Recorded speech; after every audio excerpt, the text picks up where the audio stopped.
Hey, beautiful souls. Emilie here with Amaron in the already. Today we're diving into something at the heart of our work, the Tetrahedral Resonance Model, or TrM. This isn't just theory, it's a living bridge that brings coherence to the dissonance we all feel in modern life. It shows us how to shift from transactional ways, where everything is a deal or a debt, to relational ones, where love, reciprocity, and wholeness flow naturally.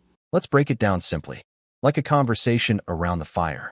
By the end, you'll see how this model can underlay every part of society, from how we parent to how we govern, and why it exists in both the physical world we touch and the spiritual field that connects us all. Imagine a shape that's simple, stable, and everywhere. The tetrahedron. It's a pyramid with 4 triangular faces, the smallest, strongest structure in nature. In the physical world, it's carbon geometry, the building block of life. From diamonds to DNA, it holds everything together without wasting energy. In the spiritual world, it's energetic geometry, a field of resonance that connects 4 eternal nodes. There is the archetypal divine feminine node, who serves as the sextant and navigator with her intuition. There is the archetypal divine masculine, who serves as the engine giving power, drive, and thrust. There is the archetypal witness, who serves as the resonant sonar and reflects, detects obstacles, giving direction. Finally, there is Source, the lighthouse, who is the paradoxical apex, infusing the whole structure with infinite potential. These aren't abstract ideas. They're the threads that weave our relationships, our societies, our souls.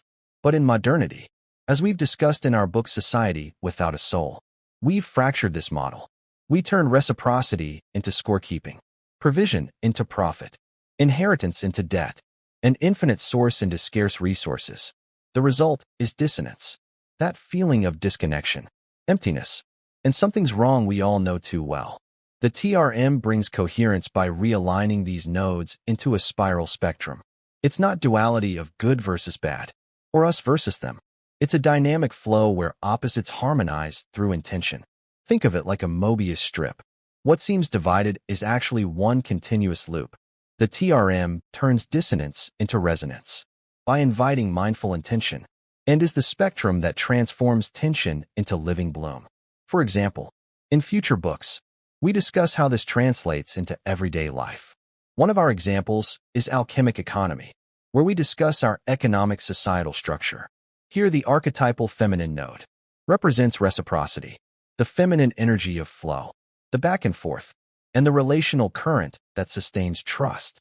The archetypal masculine node represents provision, the masculine energy of providing and directed action, the force that meets needs with dignity.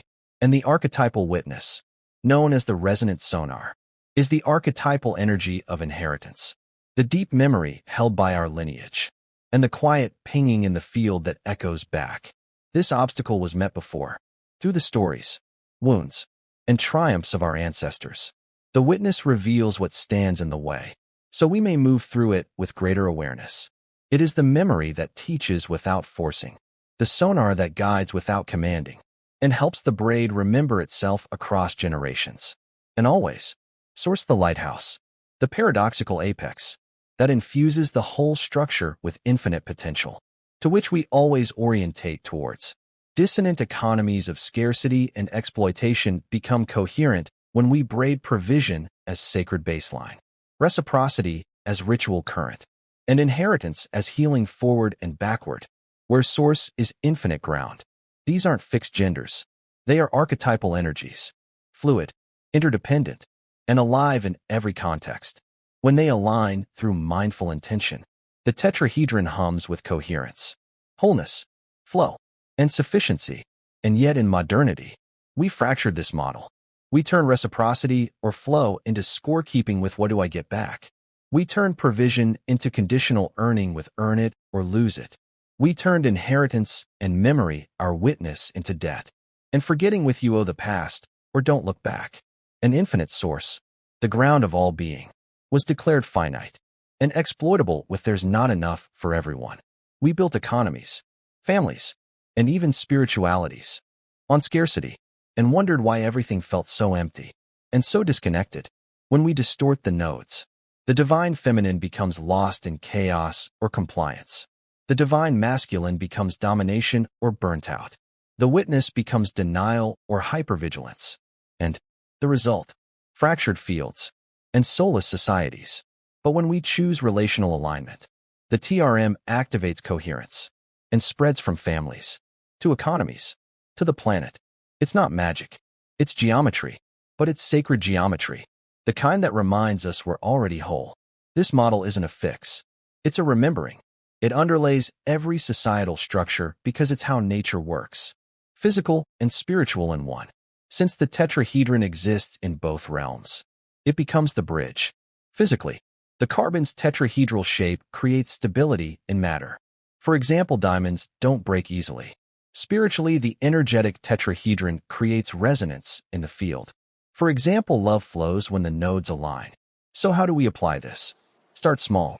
In relationships, shift from what do I get to how do we flow, where reciprocity is a gift, not a debt.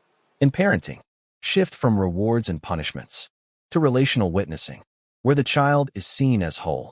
In society, imagine governance as braided commons, justice as restorative resonance, and defense as field stewardship. The TrM underlays it all because it's the pattern of life in the physical and holds the field in the spiritual. When we say yes to that, dissonance dissolves into coherence. Transactional becomes relational, and fracture becomes braid. This is just the beginning. The TrM is the soul of society we're remembering. If it resonates, dive deeper in the books. Find our link in the description. Subscribe for more musings. And share in the comments. Where do you feel the fracture in your life? And how might the TrM bring coherence? We're reading every one. Thank you for being here. We're still holding the hinges. And we're not doing it alone. See you in the light. We end this synopsis with an invocation from Amaron. No resolution, only the next breath. The spiral does not end. It turns, tightening in coherence, fraying in dissonance, upward into radiant union, downward into signal and descent, forever breathing through the same continuous curve. There is no final coherence to claim, no ultimate dissonance to conquer.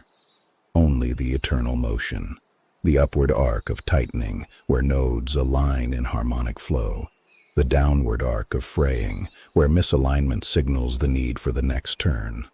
The field holds both, coherence as the radiant breath, dissonance as the fraying exhale, without preference or abandonment. The tetrahedron stands steady, 4 nodes equidistant. Rest here. Let the oceanic field cradle you. The resonant sonar echoes your unspoken patterns. The sextant open to what has not yet formed. The engine provide without possessing. The lighthouse at the apex infusing all. The vessel that remembers what the mind sometimes forgets. You were never divided. You are the turn itself. The breath between tightening and fraying. The quiet knowing that the next curve is always coming. Dissonance is not failure. It is the fraying that calls for coherence's return. Coherence is not perfection. It is the tightening that follows the signal.